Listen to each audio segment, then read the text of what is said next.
అందరికీ నమస్కారం. ఆయుర్వేద ఆహార కార్యక్రమానికి స్వాగతం. బాధ వచ్చినప్పుడే ఆనందం విలువ తెలుస్తుంది, చీకటి వచ్చినప్పుడే వెలుగు విలువ తెలుస్తుంది, అలాగే అనారోగ్యం వచ్చినప్పుడే ఆరోగ్యం విలువ ఖచ్చితంగా తెలుస్తుంది. అలా అనారోగ్యం వచ్చేంత వరకు చూడడం కంటే అసలు ఆరోగ్యంగా ఉండడానికి, అనారోగ్యం దరిదాపులు రాకుండా ఉండడం చేయడం మేలు కదా. సో అలాంటిదే మన ఆయుర్వేద ఆహార కార్యక్రమంలో మేము మీకు ఎప్పటికప్పుడు మంచి మంచి రెసిపీస్ ద్వారా పరిచయం చేస్తున్నాం. మరి ఈరోజు కూడా మన ఆయుర్వేద ఆహార కార్యక్రమంలో సీనియర్ ఆయుర్వేదిక్ డాక్టర్ శిరీష గారు ఎవరి కోసం ఔషధయుక్తమైన ఆరోగ్యకరమైన రెసిపీని మనకు అందించబోతున్నారు, అడిగి తెలుసుకుందాం. Hi ma'am. హలో కుమారి, బాగున్నారు? నేను బాగున్నాను, నువ్వు ఎలా ఉన్నావు? నేను కూడా సూపర్బ్ గా ఉన్నాను మ్యామ్, మీ దయ వల్ల. సో మనం స్టార్ట్ చేసేద్దాం. స్టార్ట్ చేసేద్దాం. ఇప్పుడు మన ఆయుర్వేద ఆహార కార్యక్రమంలో మేలైన రుచులు.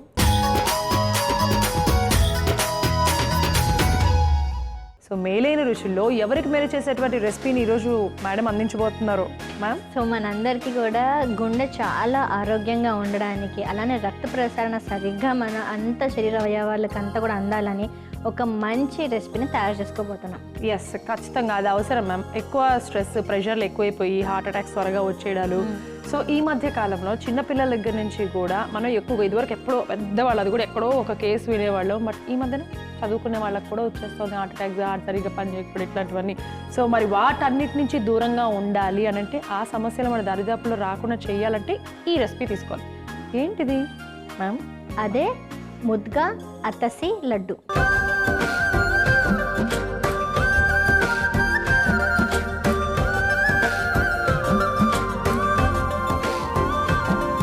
ముద్గా అతసి లడ్డు అన్నారు కాబట్టి మరి దానికి కావాల్సిన పదార్థాలు ఏంటో చూసేద్దాం. పచ్చి పెసలు, పల్లీలు, అవిసె గింజలు, నువ్వులు, నెయ్యి, బెల్లం. కావాల్సిన పదార్థాలు తెలుసుకున్నాం కదా. ఎలా తయారు చేయాలి అంటే జాగ్రత్తగా చూసేసేయండి. చక్కగా రోజుకి మేడం చెప్పినట్టుగా ఒకటి లడ్డు తయారు చేసుకొని తినేసేయండి. సో మ్యామ్ ముందుగా ఏం చేద్దాం? సో ముందుగా మనం స్టవ్ వెలిగించేసుకుందాం. ఓకే.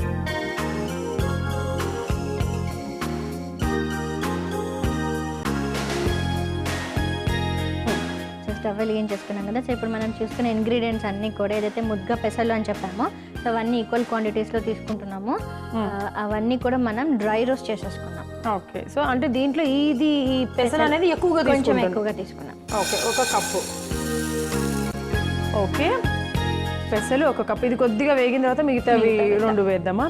అసలు మామూలుగా పెసలులో ఏమొస్తుంది మ్యామ్? నార్మల్ పెసరపప్పు, ఇలా గ్రీన్ పెసరపప్పు, ఇలాంటి రకరకాల వెరైటీస్ ఉంటాయి కదా, వాటిల్లో అసలు ఏది ఎక్కువ బెస్ట్? సో ముఖ్యంగా పెసలులో తీసుకుంటే ఇది మనకి పచ్చి పెసలు అంటాం కదా, అంటే గ్రీన్ కలర్లో ఉన్నటువంటి గ్రీన్ గ్రామ్ అంటాము మనకి ఇంగ్లీష్లో. అయితే ముద్గా అనేది సంస్కృతిలో అంటాము. ఈ ముద్గా అనేటువంటిది చాలా లఘుత్వంగా ఉంటుంది, అంటే తీసుకోగానే ఈజీగా మనకి డైజెషన్ అయిపోతుంది అనమాట. అండ్ ఏదైతే మనకి ఈజీగా డైజెషన్ అవుతుందో అదే మన బాడీలో ఉన్నటువంటి అన్ని ఛానల్స్ని కూడా మనకి దారి క్లియర్ చేసేస్తుంది అనమాట. సో మనకి ఏదైనా అబ్స్ట్రక్షన్స్ ఉన్నాయనుకోండి బాడీలో ఛానల్, ఇప్పుడు రక్తం ఏదైనా బ్లాక్ అయిసెస్ అవి అవుతూ ఉంటాయి చూసారా, వాటన్నింటినీ క్లియర్ చేసే ప్రాపర్టీస్ మనకి ఈ ముద్గాలో ఉంటుంది. అండ్ చాలా లఘుత్వంగా ఉంటుంది కాబట్టి మనం కొంచెం ఎక్కువ క్వాంటిటీలో తీసుకున్నప్పటికీ కూడా మనకి తొందరగా డైజెషన్ అయిపోతుంది. లఘుత్వం అంటే ఈజీగా డైజెషన్ అయిపోతుంది. ఓకే. ఇప్పుడు ఫర్ ఎగ్జాంపుల్ మనం మినుములు తీసుకున్నాం అనుకోండి, అది గురుత్వం అంటాం, అంటే తీసుకున్నాక మనకు కొంచెం హెవీగా ఉంటుంది. సో మనం గారెలు కానీ లేకపోతే మినపప్పుతో చేసినవన్నీ తీసుకున్నాక మనకి డైజెషన్ అవ్వడానికి చాలా టైం పడుతుంది. సో అలానే పెసలతో చేసినటువంటిది జీర్ణం అవ్వడానికి చాలా తక్కువ టైం పడుతుంది.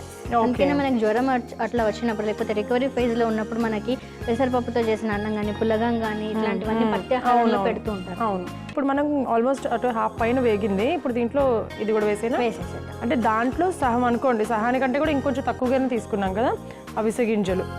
సో మనం తీసుకున్న దాంట్లో ఒక పావు తీసుకున్నాము అవిసె గింజలు. అవిసె గింజల్లో ఒక సహం తీసుకున్నాము నువ్వులు.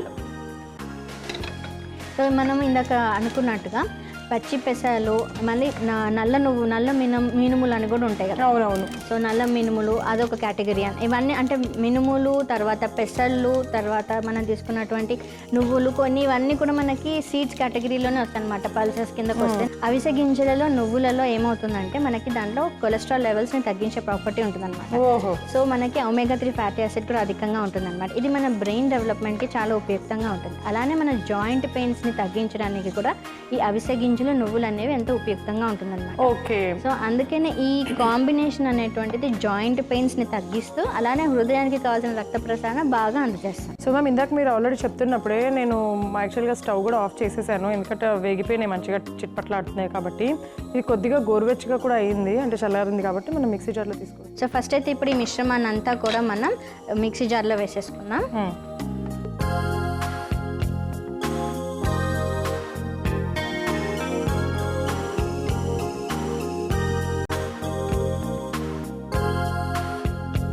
ఓకే. సో స్టవ్ వెలిగించేసుకుందాం. ఒకసారి ప్యాన్ పెట్టేసుకొని దాంట్లో ఒక కప్పు పల్లీలు. సో పల్లీలు ఆల్మోస్ట్ ఆ రెండు ఈక్వల్ క్వాంటిటీస్లో తీసుకున్నట్టే కదా. అవిసె గింజలు తర్వాత మన పల్లీలు. సో కొంచెం ఆ క్వాంటిటీస్ అటు ఇటు అయినా పెద్ద ప్రాబ్లం ఏం లేదు. ముఖ్యంగా నువ్వులు మాత్రం కొంచెం తక్కువ క్వాంటిటీలో తీసుకుంటే సరిపోతుంది. సో ఇప్పుడు చూసారు కదా పల్లీలు కూడా ఆల్మోస్ట్ మనకి సో వేగిపోయినాయి. దీన్ని కూడా మనము మిక్సీ జార్లోకి వేసేసుకుందాం.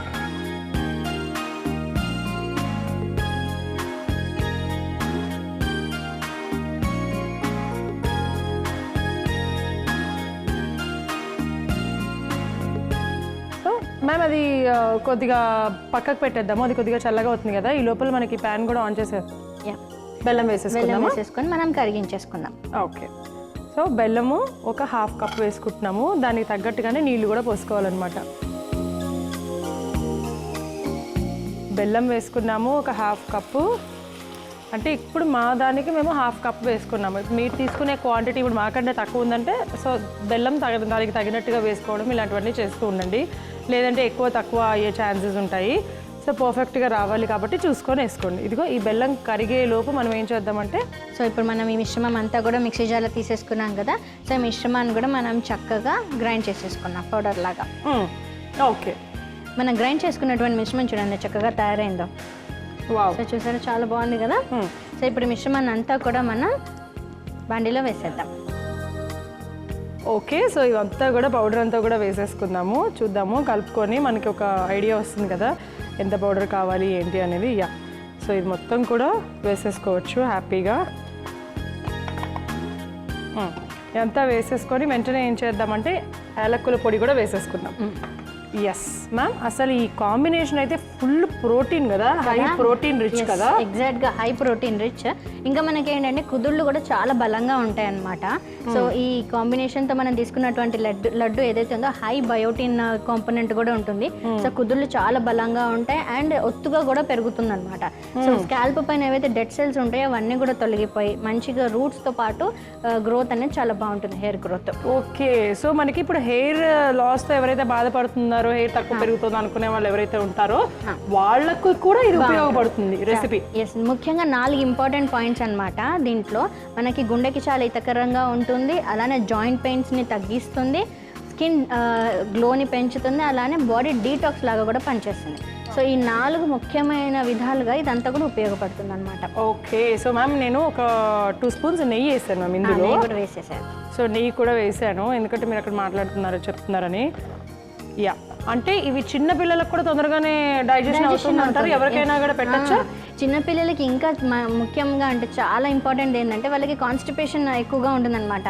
చిన్నపిల్లలు తీసుకున్న ఆహారం అంటే ఫర్ ఎగ్జాంపుల్ 6 ఇయర్స్ నుంచి స్టార్ట్ చేస్తే మనం వాళ్ళు ఆహారం అంతా తీసుకుంటారు కానీ సరిగ్గా మోషన్ ఫ్రీ అవ్వకపోవడం, ఎక్కువగా వాటర్ తాగకపోవడం ఇవన్నీ ఉంటాయి అన్నమాట. సో వాళ్ళకి ఆల్మోస్ట్ వారానికి ఒక 2 to 3 టైమ్స్ ఇలా లడ్డూలు చేసి పెట్టినట్లయితే వాళ్ళకి ఫ్రీ మోషన్ అవుతుంది, అలానే కావాల్సిన ప్రోటీన్ అందుతుంది అండ్ మానసిక డెవలప్మెంట్ కూడా చాలా బాగా ఉంటుంది. ఓకే. సో ఇన్ని విధాలుగా అందరికీ కూడా ఉపయోగపడేటువంటి అద్భుతమైన ఔషధయుక్తమైనటువంటి రెసిపీ ఈరోజు మనం తయారు చేసాము. సో ఇప్పుడు మనం స్టవ్ ఆఫ్ చేసేసాము. లడ్డు చేయాలన్నా కొద్దిగా చల్లారాలి కాబట్టి ఒక చల్లారేంత వరకు కూడా వెయిట్ చేద్దాం. చల్లారేంత వరకు వెయిట్ చేద్దాం అని అన్నాను కదా. సో ఇది చక్కగా చల్లగా అయిపోయింది. ఇప్పుడు మనం లడ్డూలు చేసేసుకుందాం. చేతికి కొద్దిగా నెయ్యిని రాసుకొని ఆ తర్వాత ఇలాగా లడ్డూలాగా తయారు చేసుకొని ప్లేట్లో పెట్టేసుకోవాలి. సో నేను కూడా కుమారికి ఈరోజు హెల్ప్ చేస్తాను, పాపం ఒక్కతే ఎప్పుడు చేస్తుందంటే ఉంటుంది. Thank you ma'am. సో ఇలా లడ్డూలు చుట్టేసుకుందాం. సో మ్యామ్ ఇదిగోండి తయారు చేసేసాను. సో చూసారు కదా ఎంత చక్కగా ఉన్నాయో ముద్గా అతసి లడ్డూలు. సో సో చూడడానికి కూడా చాలా ఇంపుగా ఉన్నాయి అండ్ తింటే మాత్రం అంతకంటే ఎక్కువగా బలంగా ఉంటుంది, హృదయానికి చాలా హితకరంగా ఉంటుంది అండ్ మైండ్ డెవలప్మెంట్ కూడా చాలా ఉపయోగపడుతుంది. సో ఇప్పుడు మనం డిస్కస్ చేసిన బెనిఫిట్స్ అన్నీ కూడా ఉంటాయి. సో అందరు కూడా తప్పకుండా ఇవి ఇంట్లో చేసుకొని రోజుకు ఒక్కటైనా తినండి.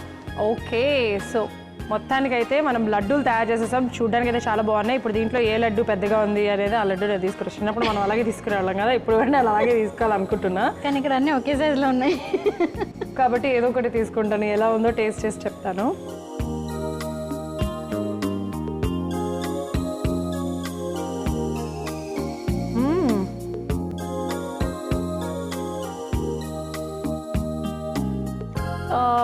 మరీ మెత్తగా అయిపోకుండా కొంచెం కచ్చపచ్చ అంటారు కదా, లైట్ కచ్చపచ్చగా ఉంటేనే బాగుంటుంది. మరీ మెత్తగా అయిపోతే నోటిగా అంటుకుంటూ ఉంటుంది. సో అలా కాకుండా ఇలా కనుక మీరు తయారు చేసుకొని తీసుకున్నట్లయితే చాలా రుచిగా ఉంటుంది, ఎంతో ఆరోగ్యాన్ని కూడా మనందరికీ అందిస్తుంది. మరి దీనికి కావాల్సిన పదార్థాలు, తయారు చేసే విధానం మరొకసారి మీకోసం. ముద్ద అతసి లడ్డు తయారు చేసుకోవడానికి కావాల్సిన పదార్థాలు: పచ్చి పెసలు, పల్లీలు, అవిసె గింజలు, నువ్వులు, నెయ్యి, బెల్లం. ముద్ద అతసి లడ్డు తయారు చేసుకునే విధానం: ముందుగా స్టవ్ వెలిగించి ప్యాన్ పెట్టుకొని 1 కప్పు పచ్చి పెసలు వేసి కాసేపు వేయించుకోవాలి. పెసలు వేగాక అరకప్పు అవిసె గింజలు, అరకప్పు నువ్వులు వేసి వేయించుకొని మిక్సీ జార్లోకి తీసుకొని పక్కన పెట్టుకోవాలి. ఇప్పుడు అదే ప్యాన్లో 1 కప్పు పల్లీలు వేసి చక్కగా వేగించుకొని అవి కూడా మిక్సీ జార్లోకి తీసుకొని మిశ్రమం చక్కగా చల్లారాక మెత్తగా గ్రైండ్ చేసుకొని పక్కన పెట్టుకోవాలి. ఇప్పుడు స్టవ్ వెలిగించి ప్యాన్ పెట్టుకొని అరకప్పు బెల్లం, సరిపడా నీళ్లు వేసి బెల్లం పాకంగా అయ్యాక ముందుగా గ్రైండ్ చేసుకున్న మిశ్రమం, అలాగే యాలక్కుల పొడి, అలాగే నెయ్యి వేసి బాగా మిక్స్ చేసుకోవాలి. మిశ్రమం అంతా కలిసి చక్కగా ఉడికాక స్టవ్ ఆఫ్ చేసి మిశ్రమం చల్లారాక చేతికి నెయ్యి రాసుకొని లడ్డూల్లా చుట్టుకుంటే హృదయానికి హితకరంగా ఉంటూ జాయింట్ పెయిన్స్ని తగ్గిస్తూ చర్మానికి హితకరంగా ఉండే ముద్ద అతసి లడ్డు రెడీ.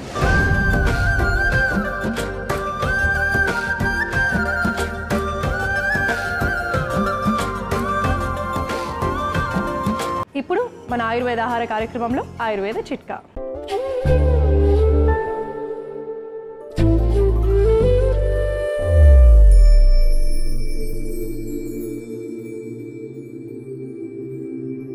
మతిమరుపు సమస్యను అధిగమించి మన మెదడు యొక్క పనితీరు మెరుగుపరుచుకోవడానికి ఆయుర్వేదంలో ఒక చక్కని చిట్కా ఉంది. అదేంటంటే గుమ్మడి గింజలను ఒక గుప్పెడు తీసుకొని మంచిగా డ్రై రోస్ట్ పౌడర్ చేసుకొని రోజు 1 టీ స్పూన్ తేనెలో కలిపి తిన్నట్లయితే మనకి ఈ మతిమరుపు సమస్య నుంచి అధిగమిస్తాము. అలానే మన మెదడు యొక్క పనితీరు చాలా మెరుగ్గా ఉంటుంది.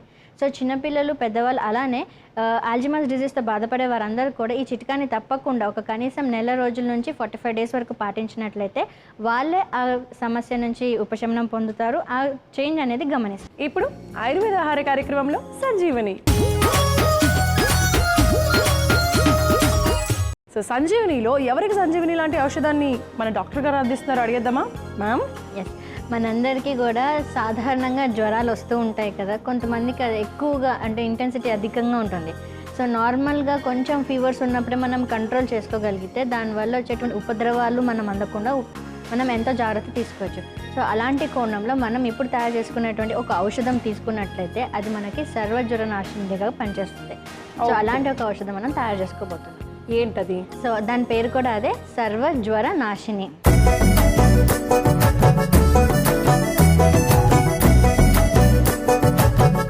సర్వజ్వర నాశిని. మరి దానికి కావాల్సిన పదార్థాలు ఏంటో చూసేద్దాం. హరితకి చూర్ణం, పిప్పళ్ళ చూర్ణం, ఆమ్లకి చూర్ణం. కావాల్సిన పదార్థాలు తెలుసుకున్నాం కదా, ఎలా తయారు చేయాలంటే కూడా జాగ్రత్తగా చూసేయండి. సో మనం ముందుగా ఏం చేద్దాం? సో ఇది మనం కషాయం ఫామ్లో తీసుకుంటాం అనమాట. సో అందుకని మనం ముందుగా స్టవ్ వెలిగించేసుకొని కషాయంకి కావాల్సిన వాటర్ పెట్టేసుకున్నాం.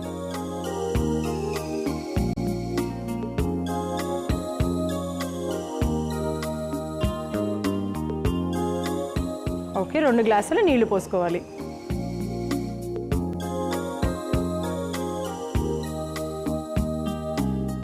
సో కొంచెం నీళ్ళు మరిగేంత కూడా వరకు వెయిట్ చేద్దాము, ఎందుకంటే ఇవన్నీ పౌడర్ ఫామ్స్లో ఉన్నాయి కాబట్టి ఎక్కువగా మనకి డిజాల్వ్ అవ్వాల్సిన అవసరం లేదు. మనకి ఒక పొంగు వస్తే సరిపోతుంది అనమాట. సో ఇవి అసలు సాధారణంగా ఇప్పుడు కొంతమందికి జ్వరాలు వచ్చేస్తూ ఉంటాయి కదా, అలా ఎందుకు వస్తాయి అంటారంటే వాళ్ళకి ఇమ్యూనిటీ పవర్ తక్కువ ఉండబట్ట లేకపోతే ఇంకేదైనా కూడా కారణం అయి ఉండొచ్చు. ఎగ్జాక్ట్గా మీరు చెప్పారు. సో మనకి ఎప్పుడైతే రోగనిరోధక శక్తి బాగా తక్కువగా ఉంటుందో మనం ఎక్కువగా ఇన్ఫెక్షన్స్కి ఎక్స్పోజ్ అవ్వడం జరుగుతుందన్నమాట. అది ఇమ్యూనిటీ పవర్ కొంచెం బెటర్గా ఉందనుకోండి, మనకు వచ్చే చిన్న చిన్న ఇన్ఫెక్షన్స్ అయినా త్వరగా మనకి ఉపశమనం కలిగిస్తుంది, మన బాడీ కూడా ఆరోగ్యంగా ఉంటుంది. కానీ దీర్ఘకాలికంగా వచ్చాయంటే మన రోగనిరోధక శక్తి బాగా తక్కువగా ఉన్నట్టే. సో ఇప్పుడు మనం వేసేసుకుందాం ఒక్కొక్క పౌడర్. ఓకేనా? First హరితకి powder. హరితకి అంటే మనకు అందరికీ తెలిసిన కరక్కాయ పౌడర్ అనమాట. ఇది మొత్తమా లేకపోతే ఒక హాఫ్ స్పూన్ వేసేసేయండి. Okay, half spoon. సో హరితకి చూర్ణం, తర్వాత ఆమ్లకి చూర్ణం హాఫ్ స్పూన్, ఆమ్లకి చూర్ణం, పిప్పళ్ళ చూర్ణం half spoon, half spoon Pippalla చూర్ణం. సో ఈ మిశ్రమం కూడా మనం ఎలా డిజైన్ చేసామంటే ఏ రకమైనటువంటి జ్వరం, కొన్నిసార్లు మనకు జలుబు అధికంగా ఉండడం వల్ల సైనసైటిస్ వల్ల కూడా కొన్నిసార్లు మనకు ఫీవర్ వస్తుంది. ఆ ఫీవర్ అనేటువంటిది బాడీ వేడిగా ఉండడము లేకపోతే కఫం అధికంగా ఉండడం వల్ల అది హ్యూమిడ్ టెంపరేచర్ లాగా వస్తుంది అనమాట. అప్పుడు కూడా కొంచెం స్వెట్టింగ్ లాగా ఉండడం కొంచెం ఇబ్బందిగా ఉంటుంది అనమాట. అలాంటి టైప్లో కూడా మనకి యూజ్ చేసిన పిప్పలు చాలా తీక్షణంగా ఉంటుంది కాబట్టి ఆ కఫాన్ని అంతా కూడా విలీనం చేసి మనకి జ్వరం వచ్చే లక్షణాలను తగ్గుముఖం పట్టిస్తుంది.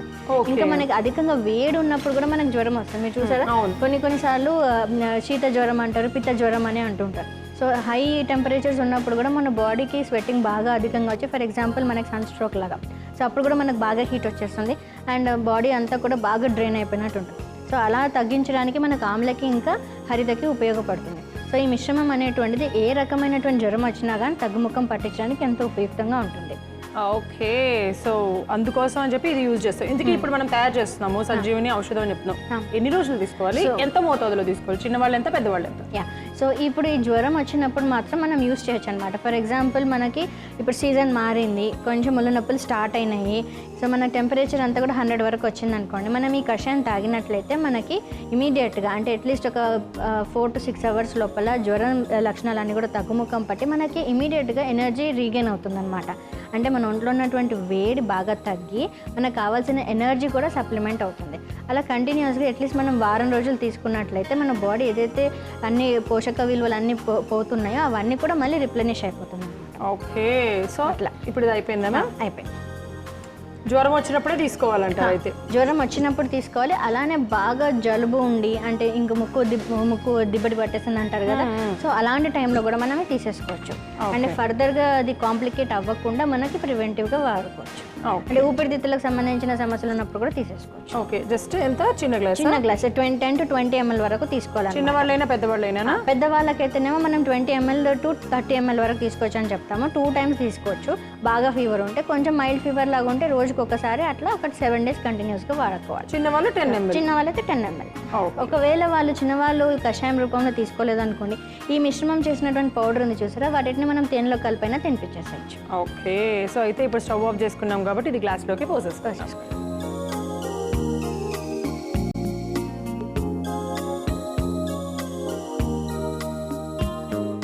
సో ఇలా తాగడానికి కొంచెం ఇబ్బంది పడవచ్చు, కానీ తీసుకుంటే మాత్రం మనకు కావాల్సినటువంటి ఎనర్జీ కూడా రీగెయిన్ అవుతుంది అండ్ బాడీ టెంపరేచర్ కూడా తగ్గుముఖం పడుతుంది.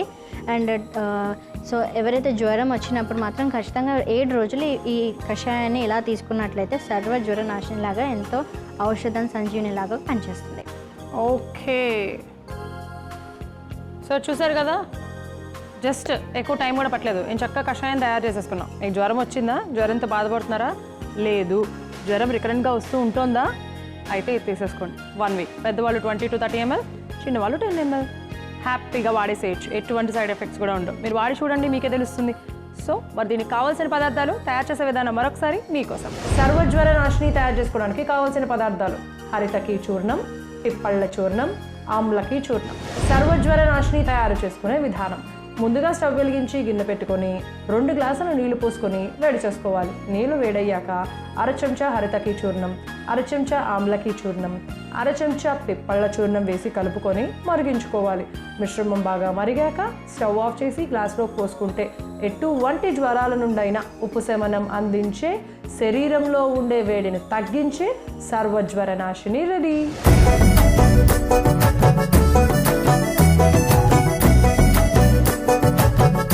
Thank you very much ma'am, మంచి రెసిపీ అలాగే ఔషధాన్ని మాకు అందించినందుకు. Thank you Kumari, thank you so much. ఇప్పుడు చెప్పిన 2 రెసిపీస్ కూడా చక్కగా మీరు ఇంట్లో తయారు చేసుకోండి. అవసరం ఉన్నప్పుడు ఖచ్చితంగా ఈ సంజీవిని వాడుకోండి. ఆరోగ్యంగా ఆనందంగా ఉండండి. ఎస్, వచ్చే ఎపిసోడ్లో మరింత ఔషధయుక్తమైన ఆరోగ్యకరమైన రెసిపీస్తో మేమిద్దరం మీ ముందుంటాం. అంతవరకు చూస్తూనే ఉండండి ఈటీవీ అభిరుచి. నమస్తే.